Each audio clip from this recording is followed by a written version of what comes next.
And we are back. My name is Jake Fox. This is Black Tower Radio. We are broadcasting on 1040 AM, 92.1 FM, WYSL in Rochester, New York. Today we are joined by Dr. Paul Craig Roberts. He's an American economist and a columnist. He served as an assistant secretary of the Treasury in the Reagan administration and was noted as co-founder of Reaganomics. He is a former editor and columnist for the Wall Street Journal, Business Week, and Scripps Howard News Service. He testified before congressional committees on 30 occasions on issues of economic policy. He has his PhD in economics, and we're very glad to have him on the show. Welcome to the show, Dr. Roberts.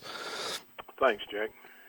Okay, so there's a lot to cover, so let's just jump right in here. The globalists seem to be targeting a lot of key allies of Russia for destabilization. I mean, you have Libya, Syria, and now Ukraine. From their reckless behavior, it appears they are prepared to accept a possible world war as a result of all this meddling. I mean, this isn't Iraq or Afghanistan we're talking about. This is another level. It has a real possibility of going nuclear. What do you have to say about that? Well, it most certainly does. I think the most dangerous factor driving the world toward some kind of final war is this American notion. It's actually always been present in some way, but it's now very much a hardline foreign policy doctrine created by the neoconservatives that the United States is the indispensable, exceptional country chosen by history to rule the world. And this comes together with other doctrines like manifest destiny, like all the strategic arguments during the Cold War, like, for example, from Brzezinski, that the United States has to prevent the rise of other powers and has to maintain its unipolar position. Arguments that the United States has to control the Eurasian landmass, which of course is absurd. We're talking about most of the population in the world. And so on. And so this creates an atmosphere in Washington, in policy circles, among the strategic institutes and think tanks, in the universities with strategic departments, that, oh my gosh, somebody might gain a little bit on us. We've got to stop that. We always have to have a strategy to prevent some other power from rising. And so this leaves you in a frame of mind in which any sort of change in the world that's not advantageous to the growth of American power is somehow dangerous, and we have to be prepared to combat it. Now, this becomes a serious problem, Jake, when the two rising countries, or in fact 3 rising countries, are all nuclear powers: China, Russia, and India. And so, as you recognized, it's not Libya, it's not Iraq. And so when you start, if Washington pushes too hard against countries like Russia and China, those countries either have to agree to be subservient to Washington, or they stick up for their own interest. And if they do the latter, given the sort of frame of mind that exists in Washington, the chance of Washington pushing it beyond Washington's control is very great. And so, yes, the Ukrainian thing, which poses a direct strategic threat to Russia, is a very dangerous enterprise. You mentioned Zbigniew Brzezinski. Does the Ukraine fracturing into different independent republics help the globalists in the long run? I mean, the divide the divide and conquer tactic seems to be a tactic used by Zbigniew Brzezinski, I mean, who has in the past advised the Obama administration.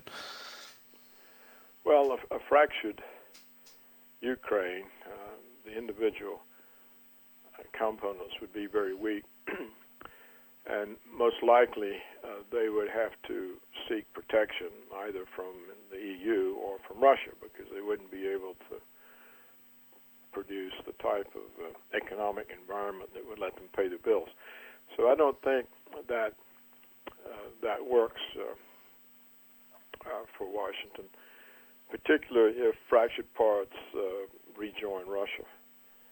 And I'm trying to remember all the Russian history and everything that I learned once, but I think really Ukraine has been a part of Russia since about 1654. It's just not a non-Russian entity.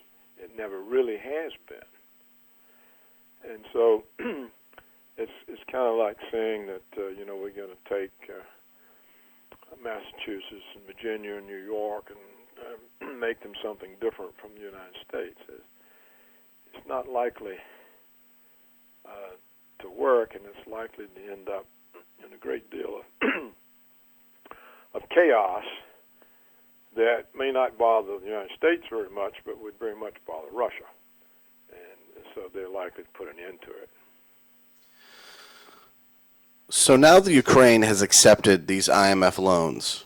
The money from these loans they will never see because it will be used to pay off their Western creditors. The Western creditors will predictably rip apart Ukraine's carcass like a vulture. What sort of situation will play out with that?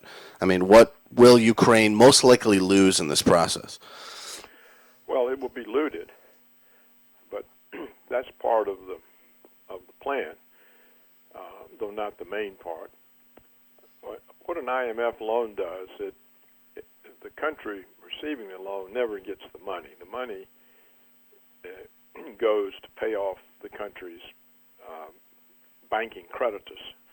So the IMF money will not go to Ukraine. It will go directly to the Western banks to whom Ukraine is indebted. And the price that the IMF imposes on Ukraine of paying off its loans is that Ukraine has to pay back the IMF. And in order to do this, Ukraine has to accept all kinds of conditions. And the conditions are designed to free up public money to repay the IMF. So there will be things such as cutting government pensions, old age pensions, cutting government employment to free up tax revenues for the IMF, cutting back on social services, education, selling off public assets, and selling off private firms to Western interests, so that the overall effect simply loots the country. And the money that's looted goes to pay back the IMF and goes into the pockets of the Western firms who get the assets, usually at pennies on the dollar. So it leaves Ukraine, which is already hard pressed and poorly off, in a deplorable situation. And so the question then arises: how does the government that Washington has installed hold on to power? And it could only do it through force. Keep in mind also that the government that has agreed with these IMF conditions is not an elected government.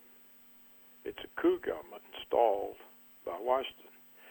It's never had any public mandate or any public voting support. So, in a way, this whole process is illegitimate. Keep in mind that Washington claims that the votes for self-determination in Crimea and in the eastern parts of Ukraine are illegal and illegitimate. But how then is the stooge government installed by the Americans, how can its agreements with IMF be legal and legitimate? Just playing devil's advocate here, but has there ever been a case of IMF loans working out positively for a country? I don't know of them. I mean, it could be, but I'm not an expert on IMF loans. And generally what happens is that the Western banks get together and say, okay, let's lend money to this government here and get them in debt and get them dependent on loans. And then when they can't pay, we'll send in the IMF, and then as their assets are sold off, we'll buy them, or clients that we finance will buy them, and we'll make even more money. So the whole thing has always been a looting process. That's really the reason it was set up.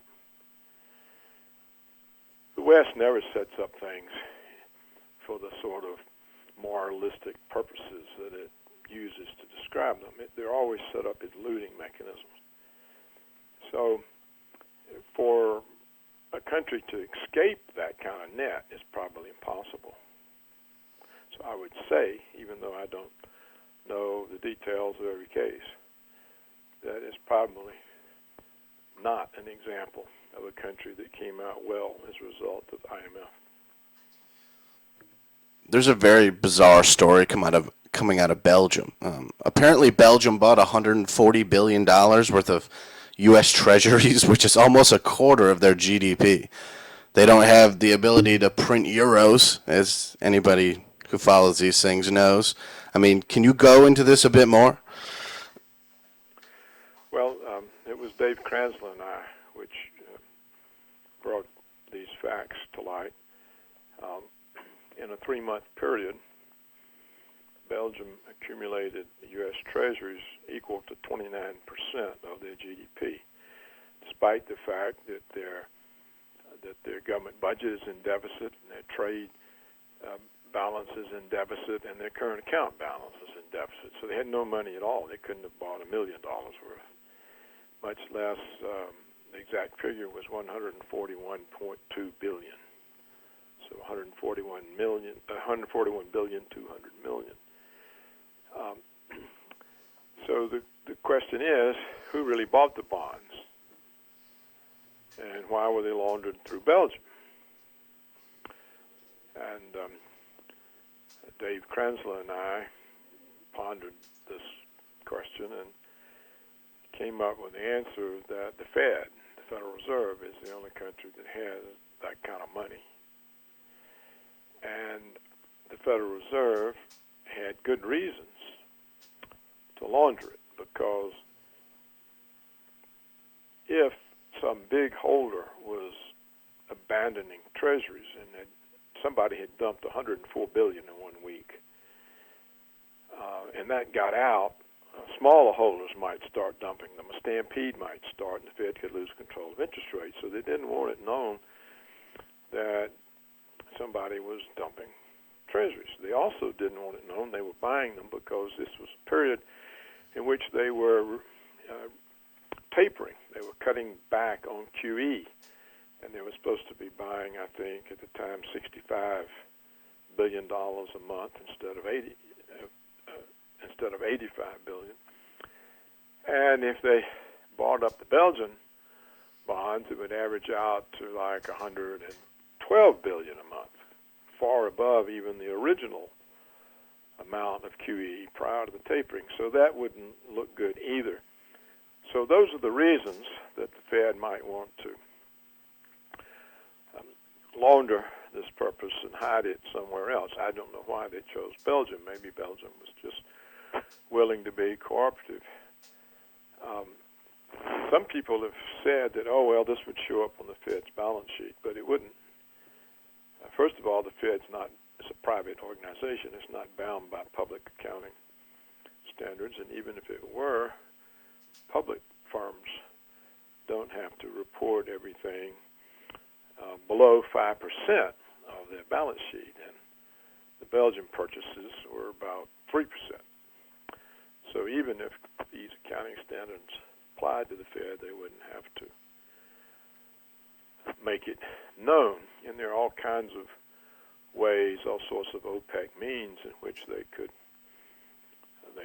disguise the purchase. And Dave Cranston and I described some of those today on my website.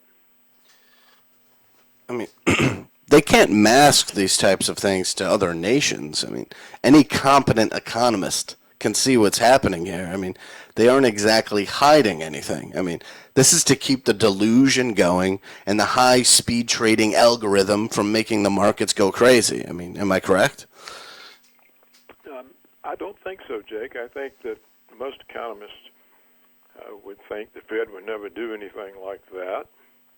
In fact, we had some readers write in, "Oh, you mean, nasty men, how dare you impugn the integrity of the Federal Reserve, our great protector." Most economists, it would never occur to them. And most other countries, there's so much corruption. I mean, everything is rigged. It wouldn't make, even if they knew, it wouldn't make any difference to them. I've heard you in other interviews say that the U.S. had a negative GDP growth in the first quarter, and you expect negative growth in the second as well. Are they struggling to mask the deep structural problems of the economy? Well, they don't admit them, do they? I mean, allegedly we have a recovery.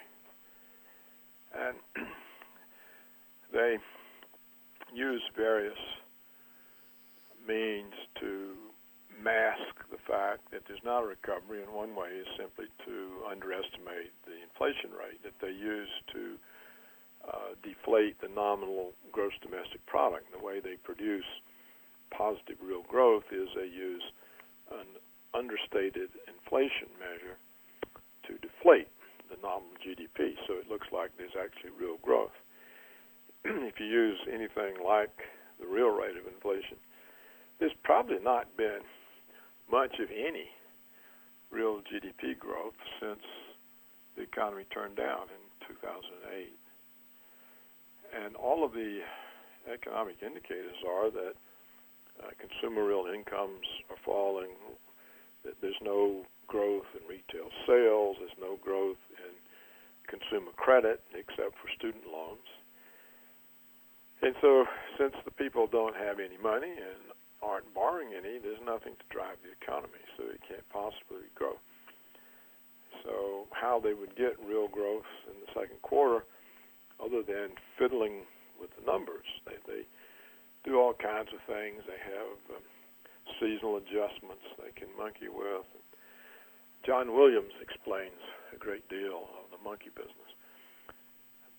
But in actual fact, there's really no way to expect the economy to grow in the second quarter, the third, the fourth, or even the fourth of last year, the third of last year, the second of last year. It's all smoke and mirrors, the way they manipulate the numbers, the economic statistics. I mean, they can always blame it on the weather, right? Yeah, that was the latest excuse for the weather. But even with the weather, it's still, they can barely eke out any evidence of economic performance, even when they have a weather excuse. Well, how long can they keep this money printing train going? I mean, are we seeing the beginning of the end here with all these things that are happening? Jake, I just don't know. I thought it would have come to an end several years ago. It's gone on much longer than I thought possible. But I overlooked how corrupt the system is and the extent of the manipulation. You know, that never occurred to me. They would rig the gold price by selling naked shorts. I knew they could support the dollar through various ways, swap agreements and so on, and pressure on other countries to print their currency with which to buy the dollar. But I never expected the extent of the deception and the extent of the corruption that the authorities would engage in order to keep the house of cards standing. It may be that it's about to run out because the sanctions threatened on Russia seem to have backfired, because it's causing Russia simply to leave the dollar payment system and to make deals in its own currency and other currencies, such as the deal it's making with China on the gas pipeline and the Chinese natural gas purchases. So if the other emerging countries, particularly the BRICS as they're called, if they follow the Russians and Chinese, you'll see a great drop in the use of dollars to settle trade imbalances and to make international payments. So that means a drop in the demand for the dollar. And what the Fed can do to offset the drop in the demand for dollars is unclear to me. The Fed can print all the dollars it wants in order to buy bonds to keep interest rates low, but it can't print other currencies with which to buy dollars. So people exiting bonds, the Fed can handle that type of a crisis. But if people exit the dollar, I don't think they can handle it, particularly if they no longer have any gold. The Fed reports it has over 8,000 tons, but it won't allow any audit. It doesn't allow anybody to see it. And when Germany asked for the gold back, the Fed couldn't deliver it. So it's most likely all that gold over the years has been squandered in depressing the gold price. So every time the gold price started going up, putting pressure on the dollar, the Fed would dump some of the gold holdings. It looks like they've even dumped Germany's holdings that they had in trust. So I don't know what they can do if people exit the dollar, and if that happens, it's very bad news for Americans because we are now very import dependent. So the prices of everything would rise as the value of the dollar fell relative to other currencies. It would also mean essentially the end of American hegemony, because the main reason the United States is powerful is that it controls the financial system, so it can achieve financial hegemony over other countries. Do you see any of this, banking corruption, Federal Reserve corruption, and this business that's going on in the Ukraine, Libya, Syria? Do you see that as being linked at all? Well, I don't know. I don't think that they overthrew Syria and the legitimate government in Ukraine for any Federal Reserve reason, or that the Federal Reserve would have been inclined to be part of it. The Fed's problem is it's got to protect the balance sheets of the banks that have been declared too big to fail. And these, of course, are the banks that staff the Fed, staff the Treasury, staff the federal financial regulatory agencies. So the banks actually are running the government that's looking after the banks. I mean, if you look at all of the Treasury secretaries, you look at the Fed officials, you look at people in charge of the regulatory agencies that are supposed to oversee the financial system, they're almost entirely bankers, most of them from Goldman Sachs, J.P. Morgan. So these people are using the United States government to look after themselves. And the other problem that the Fed has is the dollar, because the quantitative easing that the Fed uses to support the balance sheets of the banks puts pressure on the dollar because the Fed is creating so many new dollars each month, each year, that the holders of the existing supply see the dollars being diluted. And they sit there and say, how can this dollar keep its value? Look, the Fed's balance sheet has gone from less than $1 trillion to $4.3 trillion in a few years. This amazing increase in dollars is not matched by an increase in American goods and services. So how can the dollar be worth the same amount? So people are nervous. And the Chinese have announced we're not going to accumulate any more dollars. And the Chinese have been accumulating massive amounts of gold. So this, and the Treasury bonds, I mean, the Federal Reserve has almost cornered the market. They've bought so many. The holdings of 10-year plus Treasuries are so great that the liquidity in the market is becoming an issue. So I think on the whole, it is getting to be a very difficult situation.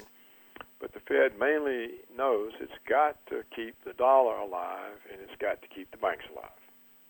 And that's really what it's focused on. It's not focused on concerns that ordinary Americans have or bringing back the economy or anything like that. All right, before we wrap up this segment, I just want to get your take on, do you think the globalists are going to take this Ukraine situation to the edge?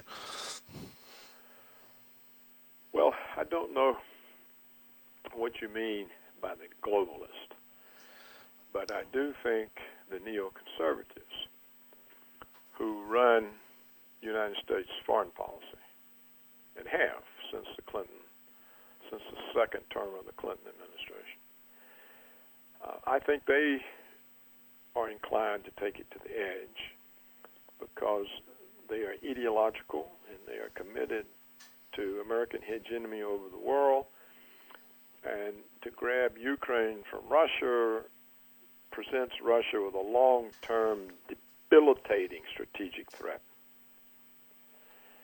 And they will be licking their chops over this. And it's very important to them.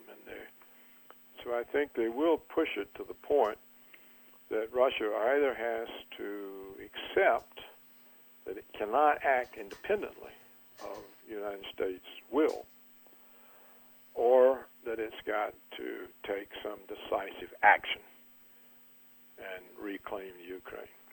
So I think that is a real possibility, and of course the neoconservatives are arrogant, they're full of hubris, and if the Russians were to move into Ukraine, there's nothing the United States can do about it on a conventional basis. And to save face, they might push the nuclear button. Yeah, this is certainly a dangerous situation. But what I mean by the globalists is, the grand poobahs that run the U.S.-NATO alliance. So we're essentially talking about the same thing. But thank you, Paul Craig Roberts, for taking the time out of your day to come in and inform my viewers of what's going on in the world, and we'd love to have you back on again. Okay, Jake, always a pleasure to speak with you. Thank you.